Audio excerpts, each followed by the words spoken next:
Welcome back to the channel. My name is Thomas Fletcher, and I'm the host of the LCSW network. If you're new to the channel, please do me a favor by smashing that like button, by subscribing to the channel, and by sharing this video with your social work colleagues and friends. The purpose of this channel is to create a community of hope and support where social workers can come together for news, information, and inspiration. So, I'm going to state the obvious, but normally you're used to seeing me in a white shirt and a tie, and today I'm dressed in a different uniform. Yes, I am dressed in an U.S. Army uniform. I am a U.S. Army soldier and U.S. Army social worker.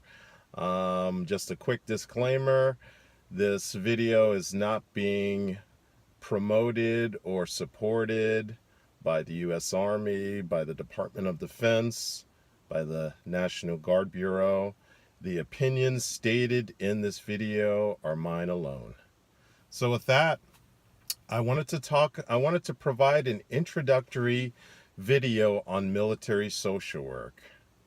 So I'm going to be creating a series of in-depth videos, but this one is going to be a broader introductory video on military social work. So let's get into it. Okay, so first off, there are many opportunities for professional social workers who are interested in serving veterans and military families. As a licensed clinical social worker, you can serve as a civilian provider in the Department of Veterans Affairs, which happens to be the largest employer of master's level social workers in the United States. And another disclaimer, I have been a licensed clinical social worker with the Department of Veterans Affairs for the last over the last 16 years. So again, I will be providing in future videos, I'll do an in-depth video on becoming a social worker in the Department of Veterans Affairs and the different type of opportunities available for social workers who would like to work in the Department of Veterans Affairs.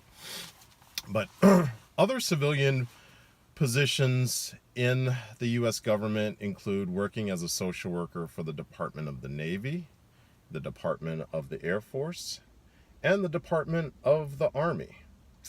Civilian social workers in the Department of Defense provide counseling services to active duty service members, their spouses, and their families. These services may include treatment for psychiatric diagnoses, family counseling, marital counseling, couples counseling, as well as things like domestic violence. For those of you who want to serve as a uniform social worker, like myself, there are so many options and opportunities to consider.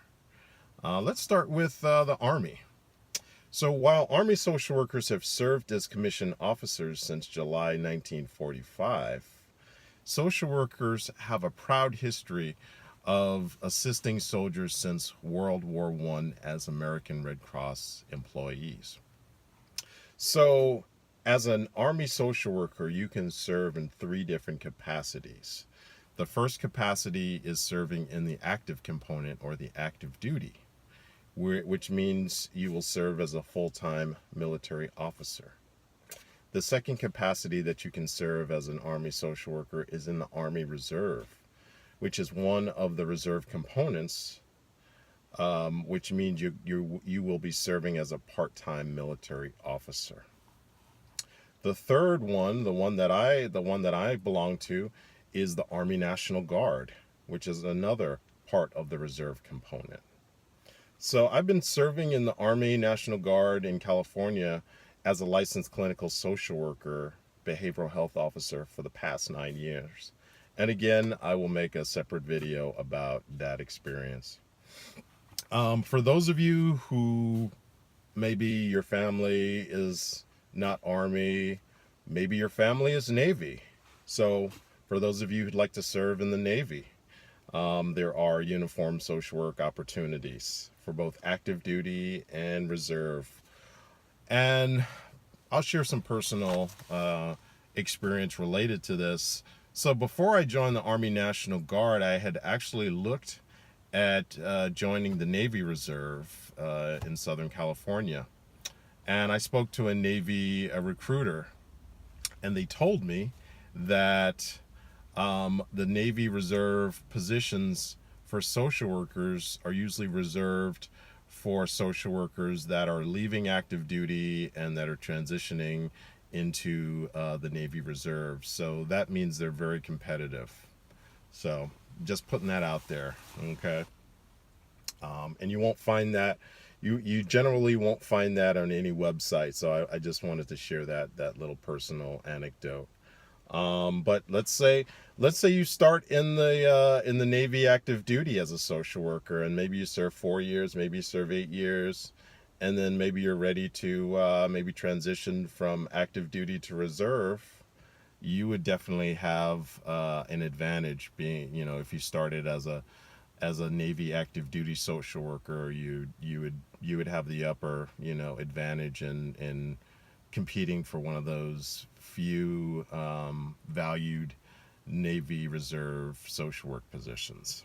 So in the Navy, social workers work with sailors, Marines, and their families. And again, a lot of the focus is on mental health treatment, depression, anxiety, PTSD, bipolar, as well as working with spouses, couples counseling, marital therapy,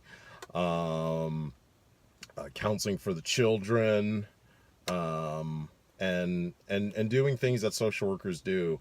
Dealing with domestic violence, dealing with child abuse, things of that nature. For those of you that are not, really oriented for the Army or the Navy, there is another branch that's called the Air Force. So for those of you who want to serve in the Air Force as a uniformed social worker, there are active duty, reserve, and Air National Guard positions where you can work with airmen and their families. Okay?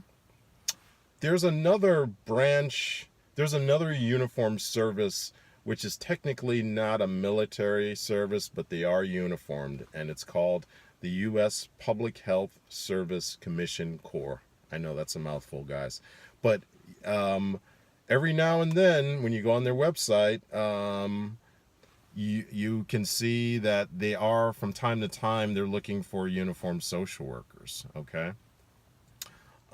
So this branch of uniform service as a social worker is strictly active duty. There are no reserve positions in the U.S. Public Health Service Commission Corps.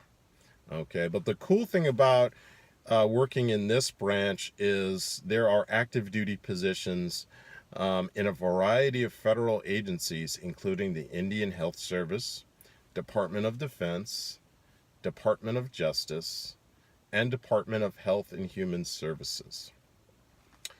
So in conclusion, guys, again, this is an introductory video on military social work. There's so much to share that I'm going to have to break it up. I'm going to have to provide videos for each little component because you guys are not going to watch me talk for an hour on all this stuff. I get that. So please look out for future episodes where I will provide in-depth discussion on social work opportunities in the VA, Department of Defense, U.S. Public Health Commission Corps, active duty, reserves, and National Guard. Okay? So please let me know your thoughts about this video. Please share, subscribe, and like this video. Thanks for watching this video, and thank you for what you do for your clients, your agency, and for the profession. Please continue to support each other and yourselves. Bye for now.